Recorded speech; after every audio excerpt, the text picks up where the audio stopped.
Hello, advanced English learners. Welcome back to the lesson. If you're listening on the podcast, welcome. If you're listening and watching on YouTube, welcome.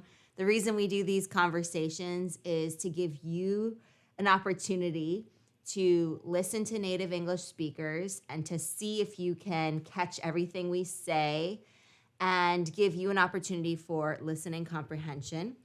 Giving you also some nice vocab, maybe some new phrases that you haven't heard of before, and also checking in with your pronunciation to see if you can match it to ours. All right, so with that being said, are you ready for the topic, Greg? Very ready. What do we got? All right, well, it's 3 letters. We're going to talk today about NFTs. Ho, ho, ho. NFTs. Yep. All right. Let's jump right in.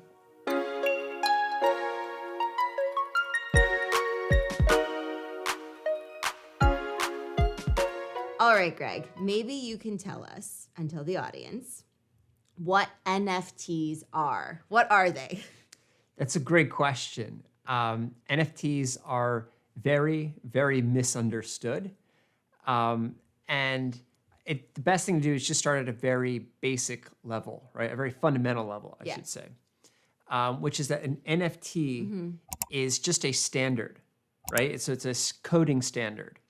So on the blockchain, you have smart contracts. What's a blockchain? Okay, so a blockchain. Let's start with that. A blockchain, you've heard of many blockchains. You know, there's Bitcoin, there's Ethereum.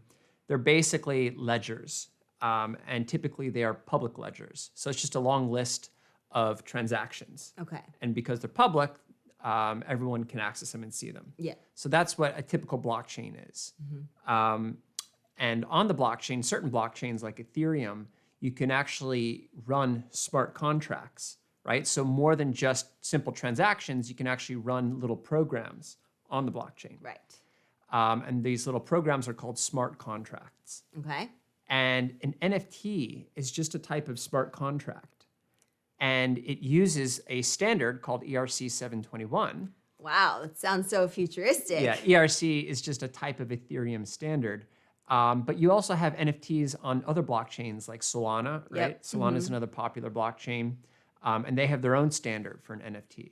But what an NFT stands for is non-fungible token. Okay, so what does fungible mean? Let's first define that term, fungible. Yeah, so fungible just means easily exchangeable with another of the same item. So for example, $1 is fungible, right? If I give you $1 and then you give me $1, it doesn't matter if you gave me the same dollar that I gave you, right? Because they're fungible. Right. Every dollar is essentially the same. They're more or less equal in value.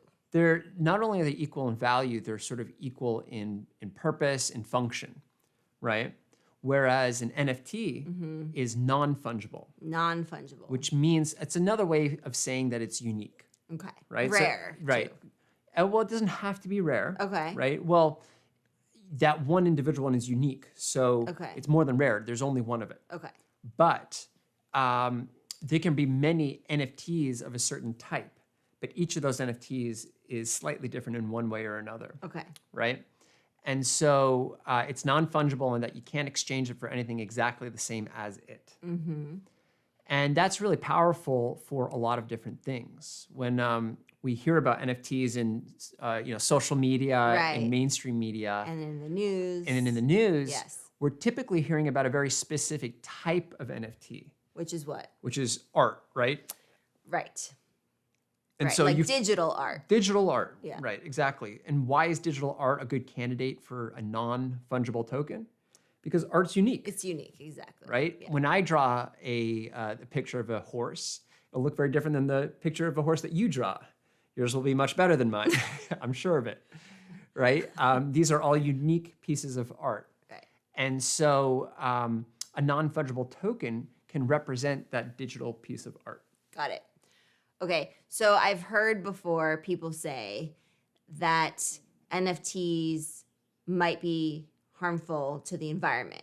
What do you have to say about that? Is it true? Is it false? Yeah. What's the situation? Well, I'll start by saying that I'm a huge proponent of environmental conservation. Definitely, Right? yeah. And energy reduction. So I care a lot about ensuring the future for our children Yeah. and the future of the planet. So the environment is very important to me.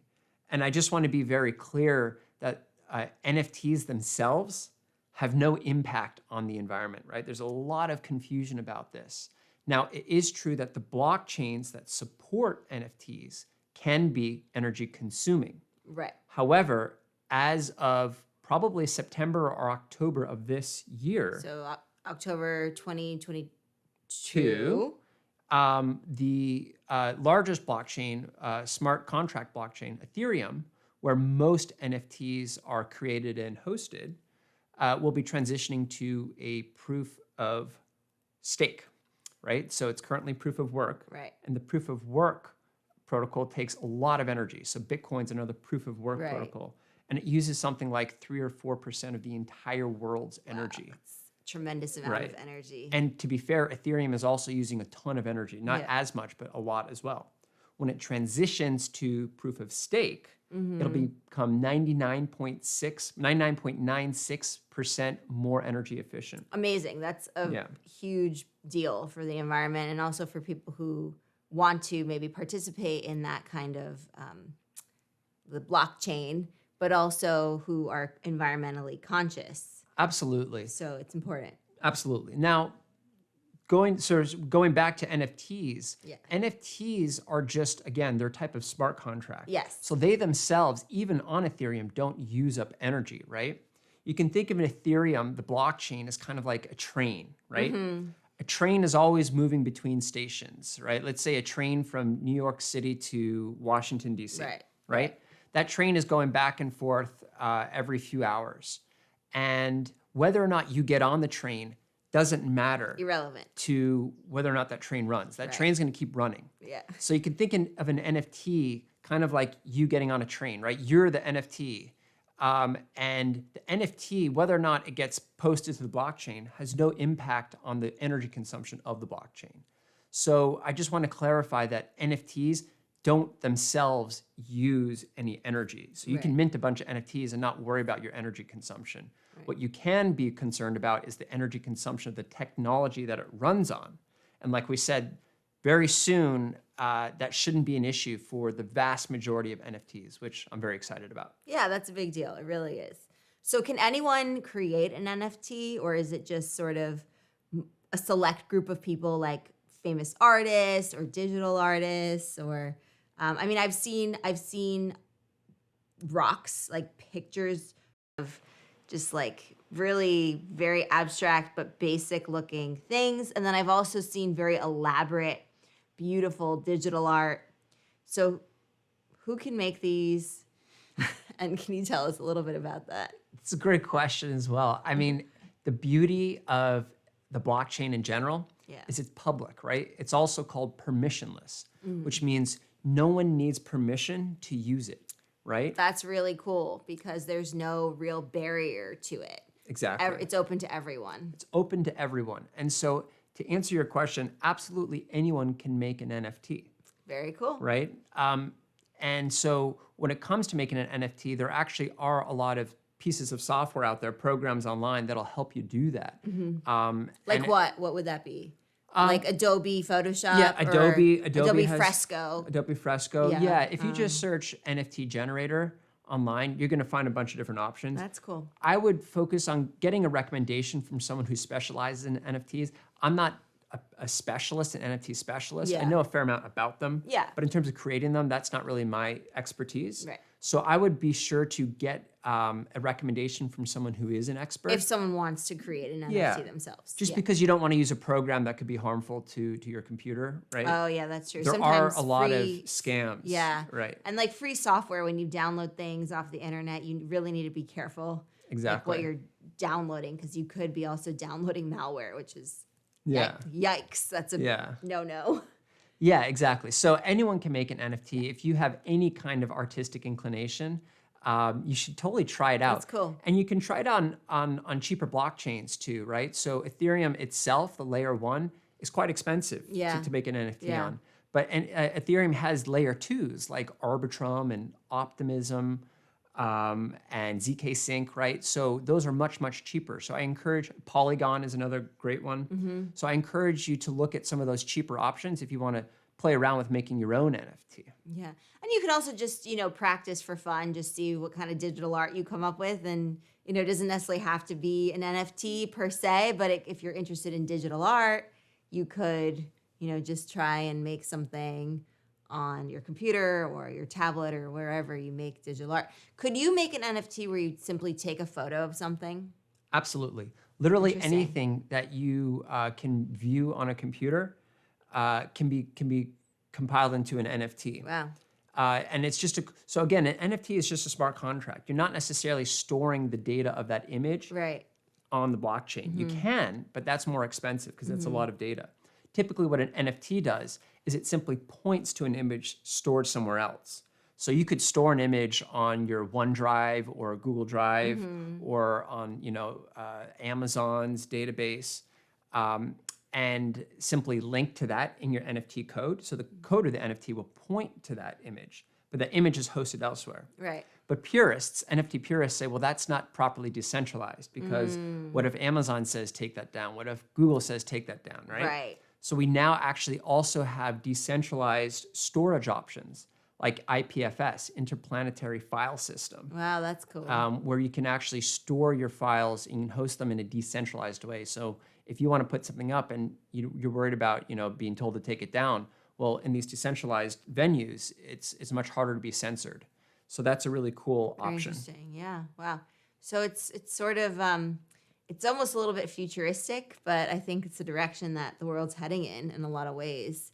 And, Oh, yeah. The creator economy is upon us, which is very exciting because I feel like with people who have artistic ability and are, hoping to do that in a way that will support their lifestyle and their living, this now Web3 can sort of give them that opportunity where they can, do their creative pursuits, have their creative endeavors, and then make a living off of that. And, that's pretty cool. That's spot on. Yeah, we haven't talked too much about it, but one of the things that makes NFTs so powerful is that you can build in, it's a smart contract. Yeah. So you can build in all kinds of revenue models for the artist, right? So you can have an NFT that every time it gets sold to a different person, the artist, the original creator, gets a cut of that sale, right? Gets a commission of that sale. And that's not something that it relies on trust. It's built into the code. So each time it changes hands, the artist gets a cut. You can also do things like every time it gets handed to a different person, the image morphs a little bit, right? Oh, that's neat. You can do really cool dynamic changes. There can be multiple owners. I could have owned the NFT and then you buy it from me and then someone else buys it from And while there can be multiple owners, what makes digital NFTs so powerful is that the creator is etched permanently into the blockchain, right? Neat. So you always know the provenance. There is zero Meaning risk. where it came from, where the where it came origin. from, right. There is zero risk of a counterfeit NFT. Everyone always asks, well, what's the difference between just right-click saving an image and saying, here's my NFT? Interesting. Well, you can look at the code of the NFT on the blockchain, basically the record of it being added to the blockchain. Wow. And only the person who created it can prove that they created it, right? So there's zero question about where it came from. There's zero possibility of counterfeit. Yeah, or plagiarism and that kind of thing. Like how, someone might steal someone's idea or their visual representation of something and then try to pass it along as their own. That doesn't fly in this space. Right? Yeah. And I would also encourage people to look past a lot of the press that it gets around, there's so many scams, NFTs. That's true, there are. But there's scams for everything, everywhere. There's scams for everything. And right now there's a very specific type of NFT that's popular, which is called PFP. What's a that? Profile picture. Oh, that they can post on their social media accounts? That they can post on their social media account, exactly. Like Twitter, Facebook, Instagram, wherever, TikTok. Exactly. And this got popular early on with the CryptoPunks. Yeah. And then a little later, the Bored Ape Yacht Club. But there have been, because they were so popular and became so valuable, there became so many new entrants, right? So many low effort, low quality PFPs that came onto the market. So suddenly the market was flooded with them, and everyone wanted to make money the way others made money before them. So everyone started speculating on these things, and it just created an awful, terrible, toxic ecosystem. Oh, that's too bad. And it looked bad for the public. It was very bad for the people trying to trade them and make money off of them. So it was really a disaster. But that doesn't change the fact that the underlying technology of NFTs, particularly as a use case for art, again, NFTs can be used for all different kinds of things: financial products, ownership of things, fundraising, ownership of houses, right, real estate. Because NFT can represent anything. It can represent a contract, anything unique. Right. But so the point is that the underlying technology of an NFT is still there, and it's so powerful. And we're really just scratching the surface of what we can do with it. Yeah. So more to come. We'll probably talk about this topic again. We'll revisit it in the future. Send us your questions. Send us your comments. Have you heard about an NFT before? Are you curious to maybe dabble in it? Are you maybe going to be a creator of an NFT, these smart contracts? Or what is your take on it? So we'd love to hear it. It'd be interesting to hear your perspective as well. As always, we welcome your feedback and such. So thanks for joining me, Greg. This was really fun. I'm glad you enjoyed it. I could talk all day about it. It's very technical, but I think beyond sort of like when you get to the bigger picture of these concepts, it really starts to make sense. And they're puzzle pieces in a way that when you get more and more information about this type of technology, it starts to connect. It starts to make sense. So hopefully this wasn't too technical, but a lot of people are interested in NFTs. They're talking about it. The world is fascinated by this new technology, and it's only going to get more and more developed in the future. Yeah. All right. Thank you so much for joining us. Be sure that you're subscribed to the YouTube channel. Share that with friends and family and anyone who wants to improve their English language communication skills. And then also, if you're listening to the podcast, which we hope that you are and enjoying it, be sure to leave us a review. That really helps us out a lot. And make sure that you share that as well. And then check out our website. We have a lot of hundreds of lessons and conversations for you to enjoy and listen to and watch. So be sure to head on over to advancedenglish.co/blog and sign up for our free newsletter. We send out one a week. So that's very exciting, and it'll help you improve your communication skills in English. And then speaking of communication skills, we have a separate channel and podcast called Exploring Communication. I'll link it below, which you can see if you're watching on YouTube. If not, you'll see it in the blog post and also in the podcast. That is for anyone who wants to improve their social skills, their public speaking skills, their interview skills, and their social interaction in English. And it's designed for native English speakers, but I have the strongest confidence in you that you as an advanced English learner will be able to follow along and also benefit from this channel as well. So check that out as well. All right, we will see you in the next one. Bye for now.